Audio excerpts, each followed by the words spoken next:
বাক্কা কতদিন বাদে আইলাম চা বাগান।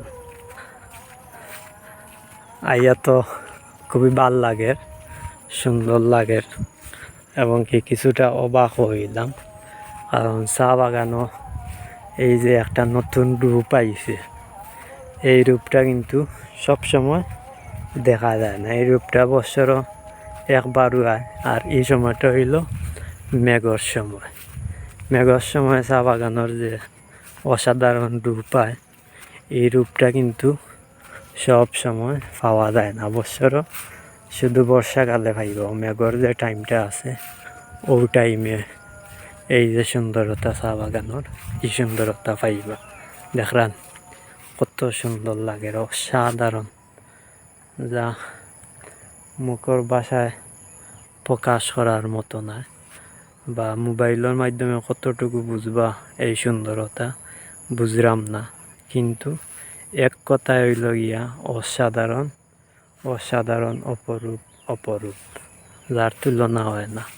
আর এই জিনিসটা আপনারা স্বচক্ষে আইয়া যদি চা বাগানও দেখিয়া যাইন, উপভোগ করেন আইয়া, তাইলে বুঝতে পারবা, বুঝবা কি এই সুন্দরতাটা কতটা একটা ফিল আয় ভিতরে, মানে আলাদা একটা ফিল আইব।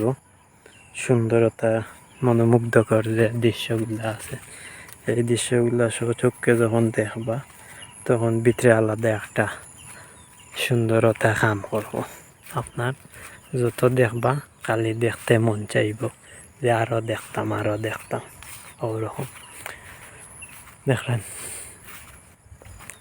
এর মাঝে একটু আগে মেঘও দিছে, আর মেঘ দেওয়ায় আরও সুন্দর, আসমানটা একটু খালা করছে, মেঘলা করছে আকাশটা, এর লাগে আরও অসাধারণ লাগে। দেখা মারাত্মক সুন্দর চা বাগান। আপনারা এই ভিডিও যে দেখান থেকে দেখবা, শেয়ার করবা, লাইক কমেন্ট করবা, করিয়া অন্যরেও দেখার সুযোগ করিয়া দিবা। আর যারা এখনও চা বাগান আইছেন না, আপনারা চা বাগান আইবা, চা বাগান আইয়া স্বচক্ষে চা বাগানের সুন্দরতা আপনার দেখিয়া উপভোগ করিয়া যাইবা। আপনাদের কাছে আমার অনুরোধ রইল, যে যেখান থেকে দেখবা দেশের ভিতরে, আপনারা অবশ্যই অবশ্যই আমরা সিলেট চা বাগান আইবা, আইয়া চা বাগান দেখিয়া যাইবা। আর আপনাদের কাছে চা বাগান কীরকম লাগে আর একটু যদি কমেন্ট করে জানাই, তাইলে আরও ভালো হইব, আরও সুবিধা হইব। কারণ আমি বুঝতাম পারবো যে আপনার কাছে চা বাগান অনেক ভালো লাগে, তাইলে আমি আরও সুন্দর সুন্দর চা বাগানের ভিডিও করিয়া দেওয়ার চেষ্টা করবো। সব ভালো থাকবা, সুস্থ থাকবা, লাইক কমেন্ট শেয়ার করবা। আসসালামু আলাইকুম।